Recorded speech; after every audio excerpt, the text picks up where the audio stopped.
La pyélonéphrite est une infection bactérienne qui touche les reins.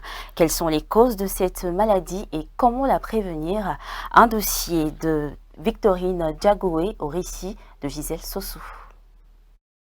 Les symptômes du pyélonéphrite sont multiples et le plus souvent, celui-ci atteint les reins.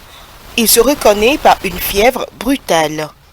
Les causes sont multiples, mais c'est dominé par des bactéries. Et la plus grande bactérie qui est la cause d'infection urinaire, on l'appelle Escherichia coli. Et cette bactérie se trouve dans les selles, c'est-à-dire les déchets qu'on émet lorsqu'on va au sel. Les symptômes sont dominés par la fièvre, des urines qui brûlent, une douleur au niveau des régions lombaires. Mais on peut avoir par exemple du sang dans les urines, on peut avoir des douleurs abdominales aussi.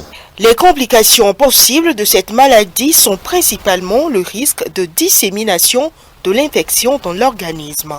Lorsqu'elle est prise en charge et traitée, l'évolution est souvent favorable et sans séquelles. Les complications sont multiples, du pus qui se forme dans le rein, qui se forme autour du rein également, et ce pus peut provoquer d'autres complications et aller infecter d'autres organes également. Le traitement est à base d'antibiotiques et en général, on pense qu'il y a certains antibiotiques qui marchent, donc on les prescrit et quand on a les résultats des analyses, on adapte l'antibiotique. Néanmoins, pour prévenir cette maladie, le médecin néphrologue donne quelques conseils, surtout aux femmes qui sont les plus touchées. Les femmes sont les plus touchées parce que là où s'écoulent les urines et l'anus est très proche chez les femmes. Donc, en général, c'est les bactéries qui sont dans les selles qui rentrent au niveau de là où les femmes urinent.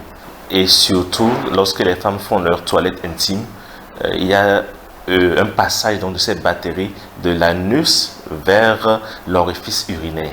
Pour prévenir cette maladie, on conseille surtout chez les femmes d'uriner fréquemment.